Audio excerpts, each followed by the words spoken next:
안녕하세요. 김기로입니다.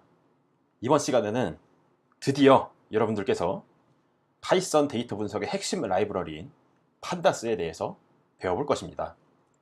판다스는 파이썬의 또 다른 데이터 분석 라이브러리로 여러분들이 본 수업의 맨 마지막까지 사용할 라이브러리라고 할 수가 있겠습니다. 판다스에서는 고유하게 정의한 자료 구조인 시리즈와 데이터 프레임을 사용하여 빅데이터 분석에 있어 높은 수준의 퍼포먼스를 발휘합니다. 이 시리즈와 데이터 프레임은 앞선 강의에서 다뤘던 넘파이에 비유하면 각각 1차원 어레이와 2차원 어레이와 매우 유사하다고 할 수가 있겠습니다. 시리즈는 동일한 데이터형의 복수개의 성분으로 구성된 자료 구조이며 데이터 프레임은 서로 같거나 다른 데이터형이 여러 가지 열에 대하여 복수개의 성분으로 구성된 표와 같은 형태의 자료 구조입니다. 이들 각각에 대해서 좀 더 자세히 알아보도록 하겠습니다. 자, 먼저 판다스를 사용하기 전에 여러분들께서는 넘파이와 판다스의 패키지를 임포트를 합니다. 자, 먼저 시리즈에 대해서 알아볼 것인데요. 시리즈는 시리즈라는 이름의 함수를 사용하여 정의를 합니다. 이때 파이썬 리스트나 혹은 numpy array 등이 함수의 인자로 입력이 됩니다. 제가 obj라는 이름의 변수에 시리즈를 대입을 하도록 하겠습니다. 자, 이렇게 하고요. 그 다음에 방금 생성한 obj라는 이름의 시리즈를 확인해 보면 각 성분의 인덱스와 그리고 값이 함께 표시됩니다. 이때 obj의 values 값을 확인을 하면은 시리즈의 값만을 이렇게 array 형태로 따로 얻을 수가 있으며 obj의 인덱스를 사용을 하면은 자, 이 앞부분에 해당하는 인덱스의 값만을 얻을 수도 있습니다. 그리고 시리즈에도 데이터형이 존재가 하는데 시리즈의 데이터형을 확인하고 싶으면 obj의 dtype라고 입력을 하면은 자, 해당 시리즈의 데이터형까지 우리가 확인을 할 수가 있습니다. 여러분이 앞서 배웠던 numpy의 array와 비슷한 것 같으면서도 약간 다르니 주의하시길 바라겠습니다. 자, 현재 인덱스를 보시면은 여러분들께서 0, 1, 2, 3으로 표시가 되어 있는 것을 확인할 수가 있는데 이 시리즈의 특징이 뭐냐면은 이러한 기본 인덱스 대신에 우리가 원하는 인덱스를 대신 대입할 수도 있다는 것입니다. 예를 들어서 우리가 obj2라는 이름의 시리즈를 정의하고자 할 때 이때 우리가 원하는 인덱스를 값과 함께 입력할 수가 있습니다. 예를 들면 이렇게 해볼게요. 제가 값은 그대로 이렇게 입력을 하고 인덱스를 명시해 줄 수가 있는데 tbac 자, 이렇게 인덱스를 명시해 주고 실행을 해주게 되면 자, obj2 값을 확인을 해보면 자, 보시는 바와 같이 원래 obj에 있었던 0부터 3까지의 인덱스 대신에 우리가 지정한 gbac라는 인덱스가 각 값의 순서대로 부여된 것을 여러분들께서 확인을 하실 수가 있습니다. 이렇게 보니 시리즈라는 게 파이썬의 딕셔너리랑도 유사한 면이 있는 것 같습니다. 실제로 시리즈의 인덱스와 값을 지정할 때 이를 딕셔너리의 형태로 넣어줄 수도 있습니다. 예를 들면 우리가 이런 딕셔너리를 생각해 볼게요.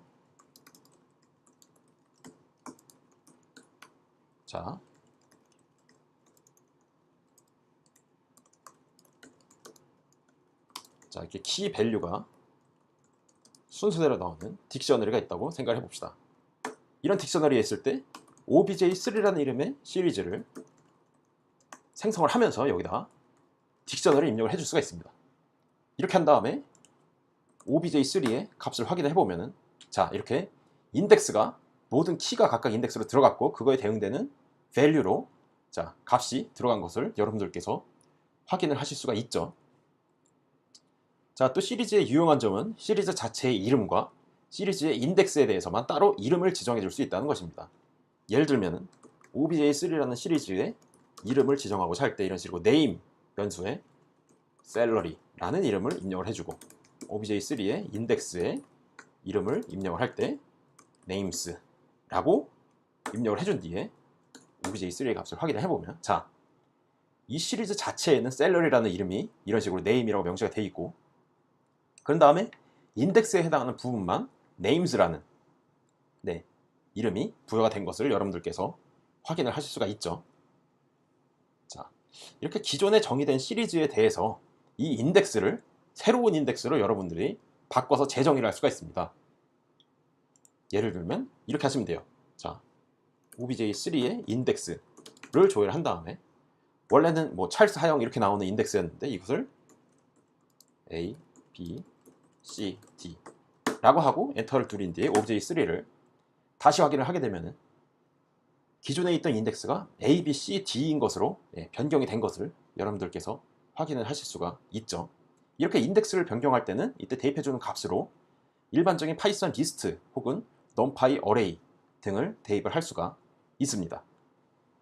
다음으로 데이터 프레임에 대해서 설명을 드리도록 하겠습니다. 데이터 프레임도 시리즈와 유사하게 데이터 프레임이라는 이름의 함수를 사용하여 정의를 합니다. 이 데이터 프레임 정의에 앞서서 데이터 프레임에 입력될 데이터를 파이썬 딕셔너리의 형태로 정의를 해줘야 합니다. 이 데이터 프레임 함수의 인자로 어떤 파이썬 딕셔너리의 형태나 혹은 numpy array도 입력이 될 수가 있습니다. 자, 먼저 데이터 프레임에 사용할 데이터를 파이썬 딕셔너리의 형태로 제가 입력을 해보겠습니다.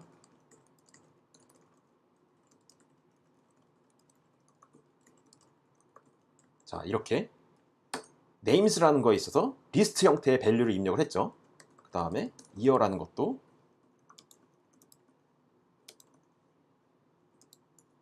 자, 이렇게 리스트 형태 포인트라는 거를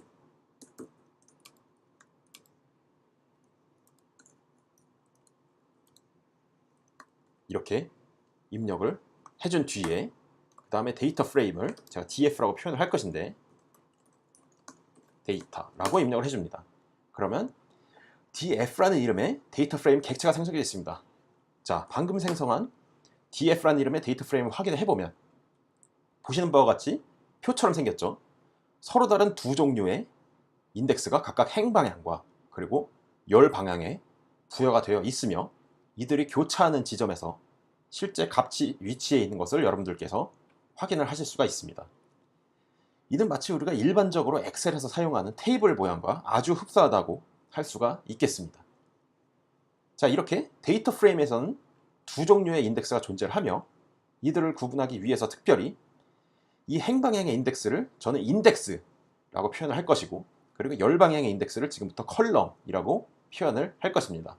실제로 데이터 프레임의 인덱스를 확인을 하면은 인덱스에 해당하는 부분이 조회가 되고 그리고 데이터 프레임의 컬럼수를 확인하면은 이 컬럼에 해당하는 내용이 조회가 되는 것을 확인할 수가 있습니다. 이 데이터 프레임의 경우에도 values 값을 확인을 해보면은 이 인덱스는 제외하고 값에 해당하는 부분만 2차원 numpy array의 형태로 얻을 수가 있습니다. 자, 데이터 프레임의 인덱스와 컬럼에도 아까 여러분이 보셨던 시리즈와 동일한 방식으로 이름을 지정할 줄 수가 있습니다.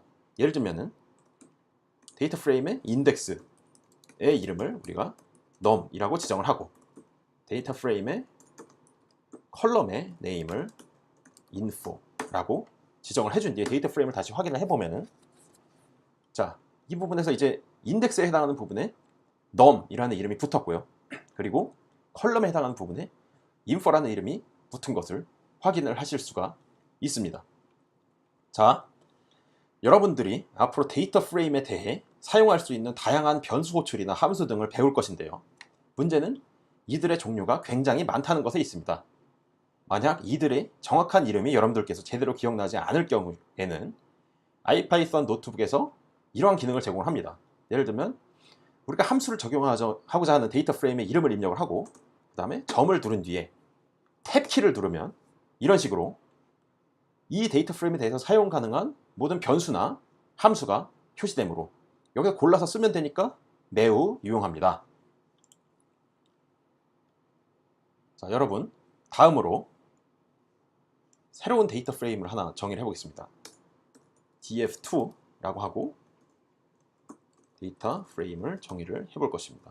마찬가지로 아까 정의했던 파이썬 딕셔너리 형태의 데이터를 그대로 사용을 할 것인데 이때 컬럼하고 인덱스를 우리가 원하는 거를 정의를 해서 사용할 수가 있습니다. 예를 들면 컬럼을 우리가 year 그리고 name, 자 이와 같이 명시를 해주고, 그 다음에 편의상 인덱스 역시 또 명시를 해줄 수가 있는데요.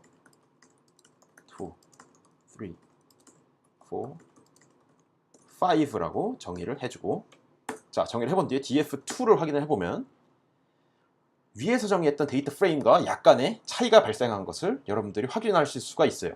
원래 위에 같은 경우는 우리가 데이터 프레임을 정의를 할 때 보시는 바와 같이, 자 어떠한 인덱스나 아니면은 컬럼의 이름을 정의를 해주지 않았죠.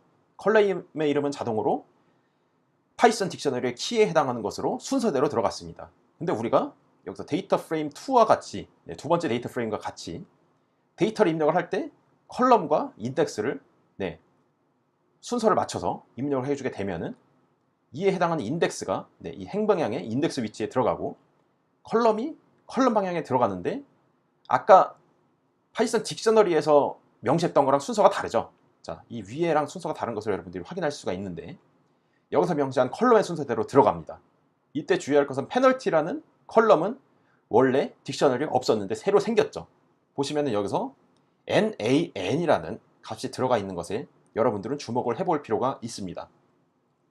이 nan이라는 것은 numpy나 파이썬에서 not a number를 표시하는 약어로 해당하는 위치에 값이 존재하지 않을 때 이를 표시하기 위한 기호라고 할 수가 있겠습니다. 자, 그래서 여러분이 데이터셋 파일을 읽어드리는 과정에서 만약에 특정 부분의 값이 포함되어 있지 않았을 경우에 이렇게 해당 위치에 nan으로 표시가 되는 것을 확인을 하실 수가 있습니다. 자, 이렇게 nan으로 표시한 부분에 대해서는 추후에 어떠한 연산도 수행할 수가 없기 때문에 이 부분에 대해서요.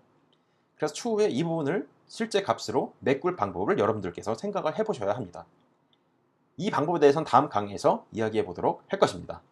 자, 위에서와 같은 맥락으로 여러분들께서 이 df2라는 데이터 프레임에 대해서도 인덱스라든지 아니면은 컬럼 그리고 밸류 등을 직접 확인을 해 보시기를 바랍니다.